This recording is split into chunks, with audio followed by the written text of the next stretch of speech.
What would you do if the people you called family spent 2 years treating you like you were broken, and the man you married never once told them the truth? What if the night they tried to erase you was the same night you finally became impossible to ignore? My name is Claire. I was 32 years old, a certified public accountant with my own clients, my own apartment in Boston, and my own retirement account. I had built my life carefully, brick by brick, the way my mother Diane taught me quietly, without asking anyone's permission. I was not the kind of woman who needed rescuing. I want you to remember that, because what I'm about to tell you might make it look otherwise. I met Ethan Caldwell at a mutual friend's birthday party in downtown Boston when I was 28. He was funny and warm, the kind of man who remembered the names of your coworkers and called his mother every single Sunday without fail. I found that charming. I told myself it meant something about who he was. I was right about that, just not in the way I thought. We dated for nearly 2 years before he proposed.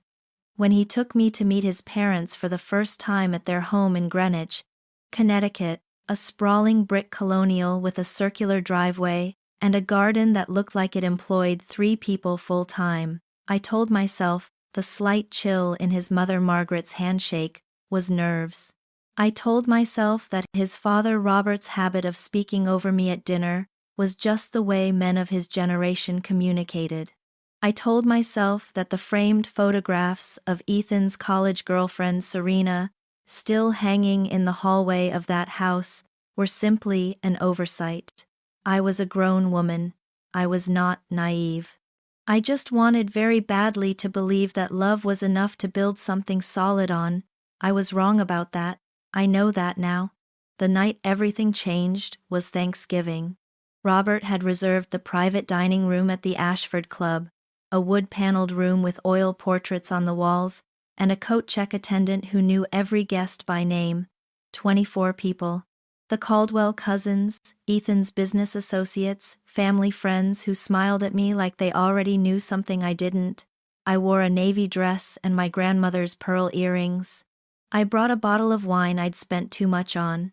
My best friend Audrey was there. She'd been dating Ethan's cousin Derek for several months, and before we sat down, she pulled me aside in the hallway and said in a voice so low I had to lean in to hear it, "Whatever happens tonight, stay calm. Promise me." I looked at her. "What do you mean, whatever happens?" She held my gaze for just a moment too long. "Promise me, Claire." I promised. I told myself she was being dramatic. She was a family law paralegal. She saw the worst of people every day. It colored her view of everything. It was after the second course was cleared that Robert stood and tapped his glass. He spoke about legacy, about what the Caldwell name had taken generations to build, about how every generation carried a responsibility to protect what came before. His eyes moved slowly around the table, landing on each face, and when they reached mine, they stopped for exactly 1 beat too long. Then he reached beneath his chair, placed a manila folder on the table, and slid it across to me. "Ethan and I have discussed this at length," he said. "This is the right decision for everyone." The room was completely silent, not the surprised kind of silence, the waiting kind. The kind that told me most of the people at that table already knew what was inside that folder before I did. I looked at Ethan. He was staring at his wine glass. I opened the folder. Divorce papers. Notarized. Already dated. My hands were steady, which surprised me. My grandmother's pearls were cool against my throat. I read every single line, slowly and carefully, the way my mother had always taught me to read anything important before signing it. And then, across the room, Margaret appeared at the entrance and gestured to someone just outside the door. A woman walked in. She was maybe 26 or 27, dark hair, an emerald green dress, expensive heels moving through the room with the quiet confidence of someone who had been coached on exactly how to carry herself in exactly this space. She walked toward Ethan's side of the table, and when the light from the chandelier caught her earrings, I felt something cold move through my chest. I recognized them. Pearl drops. 3 generations old. The ones Margaret had shown me in her jewelry box 18 months ago, running her thumb across them and saying she couldn't wait to pass them down someday. She had already passed them down. Just not to me. Somewhere to my left, a cousin reached for his water glass and knocked it off the table. The sound of it shattering hit the floor like a period at the end of a sentence. No one looked down. Every single person in that room looked at me. I picked up the pen Robert had placed beside the folder. I signed every page. I took my time. When I finished, I closed the folder, set it back in front of Robert, and looked at Ethan one last time. All I ever needed from you, I said, was for you to just talk to me. He said nothing. I hadn't expected him to, but I needed to say it for myself, so I would always know that I had. But to understand why that Thanksgiving dinner changed everything, you need to understand exactly what kind of family the Caldwells were and how long it took me to see them clearly. I met Ethan at a mutual friend's birthday party in downtown Boston the summer I was 28. He was the kind of man who made you feel like the only person in a crowded room, warm, quick to laugh, genuinely curious about what you had to say. He called his mother every Sunday without being reminded. At the time, I thought that said everything good about him. We dated for nearly a year and 8 months before he proposed, and when he took me to Greenwich to meet his parents for the first time, I dressed carefully, brought good wine, and told myself to be open-minded. The house was impressive. A wide brick colonial with a circular driveway and grounds that clearly required professional care. Margaret met me at the door with a handshake that was just a few degrees too cool to be welcoming. Robert talked over me twice at dinner before the appetizers were cleared, both times without noticing or apologizing. And in the hallway, on the way to the bathroom, I passed a framed photograph of a dark-haired woman I didn't recognize. It was hung at eye level, centered on the wall, like it belonged there. When I mentioned it to Ethan later, he said it was probably just an oversight. I told myself he was right. I married him anyway. I was 30 years old. I was not naive. I just wanted very badly to believe that love was a strong enough foundation to build on. The first crack appeared 4 months after our wedding. We were at Sunday dinner with his parents when Margaret set down her teacup, folded her hands, and said with a smile so pleasant it felt like a warning, "So, when can we expect some good news?" I told her we were enjoying being newlyweds. She said, "Of course," in a tone that meant the opposite. From that point forward, the pressure became a drumbeat every holiday, every family dinner, every phone call that Ethan handed to me halfway through, with a look that said, "Please just handle this." Margaret forwarded fertility articles to my email address, with no subject line and no message, just the link, arriving like quiet accusations in my inbox. Then came our first anniversary dinner, 8 family members around the table, when Robert looked down the length of it and said, "I hope Ethan makes a decision before it's too late." I set down my fork. "What does that mean, Robert?" He looked at me with something that resembled pity. "I mean about your future," he said. "As a family." One afternoon not long after, Margaret stopped by the apartment unannounced. She didn't stay long. She set a book on the kitchen counter, something about the journey to motherhood, and left without a word, just a small closed-lipped smile at the door. I stood in the kitchen and stared at that book for 10 full minutes after she was gone, not picking it up, not throwing it away, just standing there. And every single time, in the car ride home, Ethan would reach over and squeeze my hand and say, "You know how they are, they don't mean anything by it," and every single time, I let it go. But I was starting to understand something I didn't yet want to name, that Ethan wasn't protecting me from his family, he was managing me for them. And those are very different things. I kept telling myself, Ethan wasn't like his father. Then came the day my doctor said one thing, And Ethan said another, and only one of them was telling me the truth. 16 months into our marriage, my gynecologist told me I had polycystic ovary syndrome. Not severe, she said, manageable, but it meant conceiving could take longer than average and would likely require monitoring and medication. I sat in the parking garage afterward and cried for 25 minutes with my hands on the steering wheel and the engine running. Then I called my mother Diane. Then I drove home and told Ethan everything. He held me that night. He said all the right things, that it didn't matter, that we would figure it out together, that he loved me and not a timeline. I believed every word. I should have paid closer attention to what happened the following week. I was in the kitchen when I heard his voice drop in the living room. By the time I walked in, he had already changed the subject, but I caught one sentence before he did. "I don't know, Dad," he said quietly. "I honestly don't know what to do." He ended the call a moment later and smiled at me like nothing had happened. I smiled back, but I filed that sentence away in a place I didn't want to look at. That night he fell asleep with his back to me. I lay in the dark, staring at the ceiling, listening to the distant sound of traffic moving through the Boston streets below, turning a question over in my mind that I wasn't ready to name out loud. 2 women kept me steady during that period.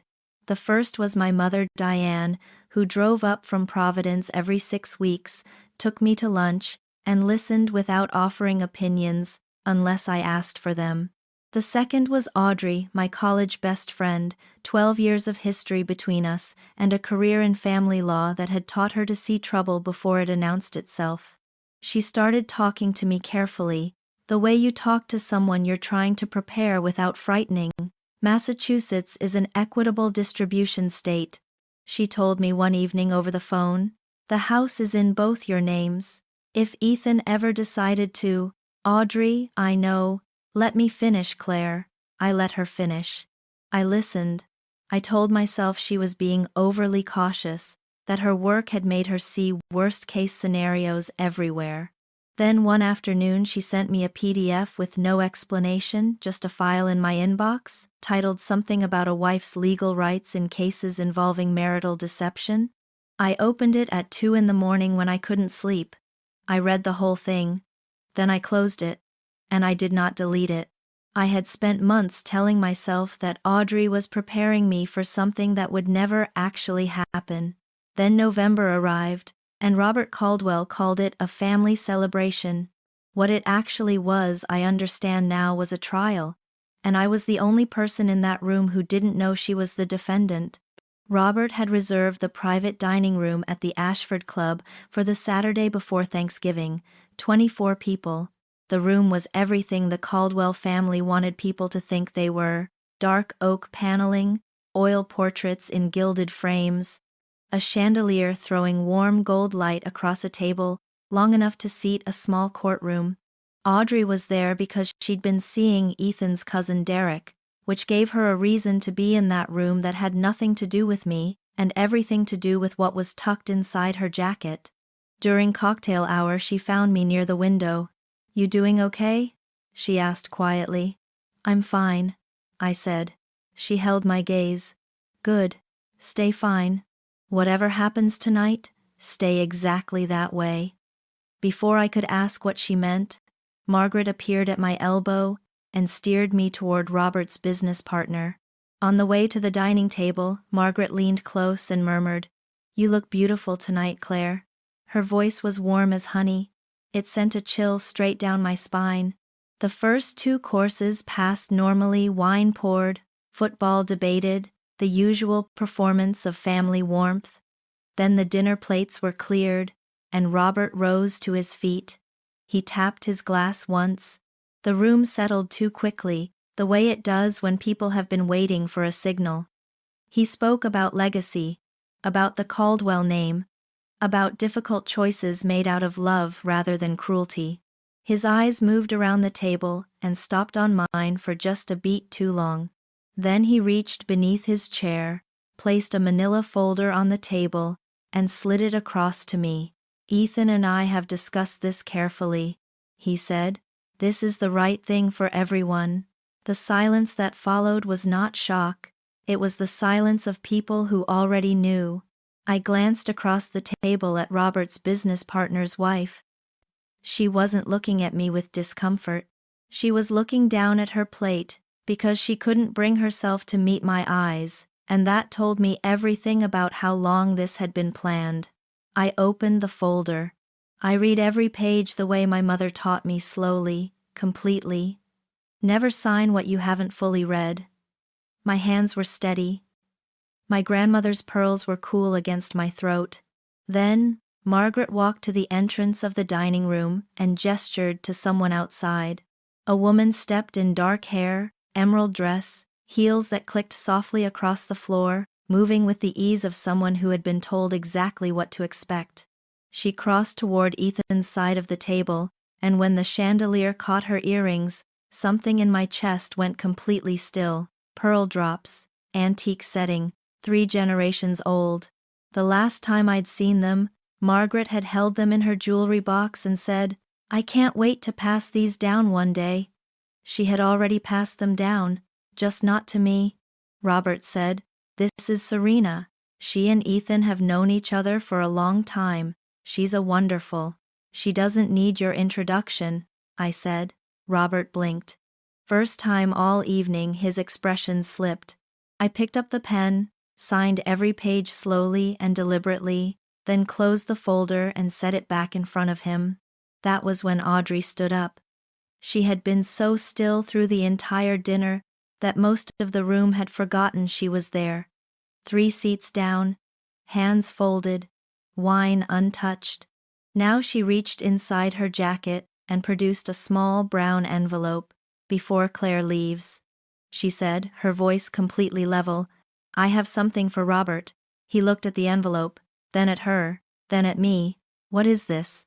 "Open it," Audrey said, calm and certain, the way a person speaks when they already know exactly how the next 60 seconds are going to change everything.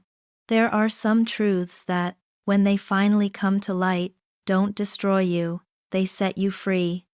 And what came out of that small brown envelope was exactly that kind of truth. Robert opened it slowly, the way a man opens something he already senses will cost him.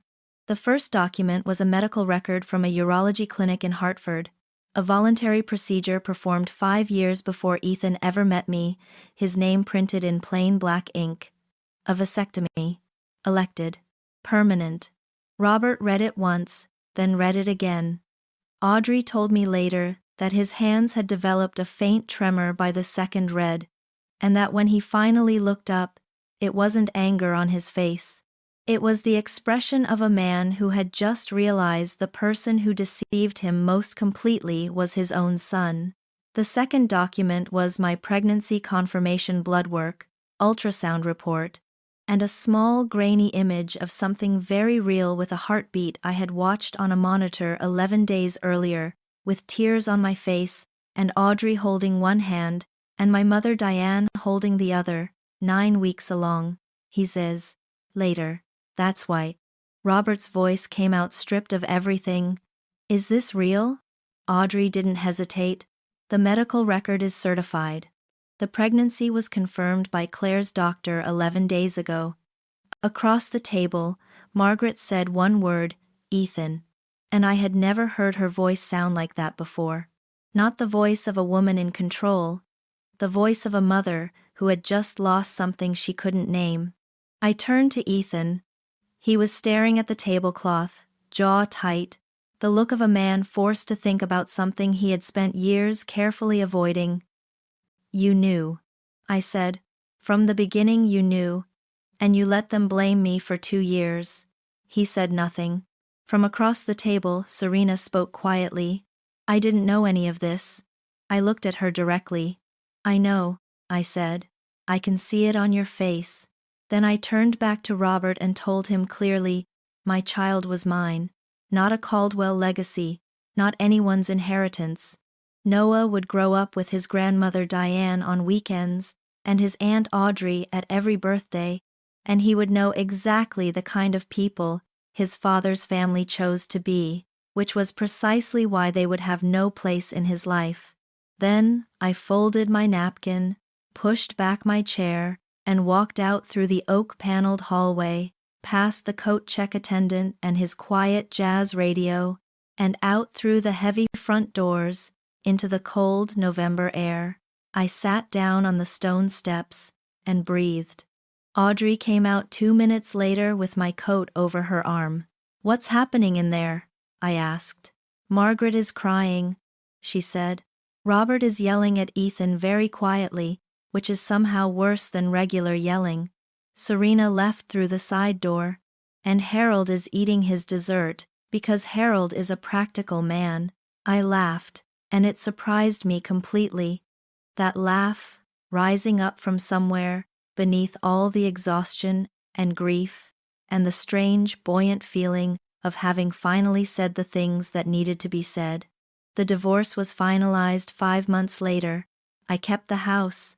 The settlement was fair, because Robert Caldwell, above everything else, was a man who cared about how things looked, and a contested divorce involving 2 years of documented pressure and a vasectomy, his own lawyers had to explain, looked very bad. Diane moved up from Providence and took the second bedroom, paying a small rent. I told her wasn't necessary, and she paid anyway, because that is exactly who she is. Noah was born on a Tuesday in late July, dark hair, and according to Diane, my grandmother's mouth. Audrey and Diane argued the entire time in the delivery room about whether the television should be on or off, and I loved them both completely. Ethan moved to Portland. Serena was gone by January. Robert suffered a major professional setback that fall. Margaret began seeing a therapist every Thursday, and when I heard that, it sat in my mind not with bitterness, but with something quieter. Something that felt almost like the outer edge of hope. One Sunday afternoon in February, I was on the living room floor stacking soft blocks with Noah when Diane came in from the kitchen and sat on the couch behind me. "You know what you did that night?" she said. "You signed first. You read every page, signed, and then said what needed to be said. Most people would have run out or caused a scene. You did it the right way." I kept my eyes on Noah. "I was terrified," I said. "I know," she said. "That's what made it the right way." Noah looked up at me with wide, calm eyes, as if he found this entirely reasonable. Outside, Boston in February was gray and cold and indifferent, but the apartment was warm, and something on the stove smelled like the soup my mother made every Sunday without being asked. This is the life I am building, I thought, not on a foundation someone else designed for me. On ground I chose, and kept, and stood on. Even when it shook, it was enough. It was actually more than enough.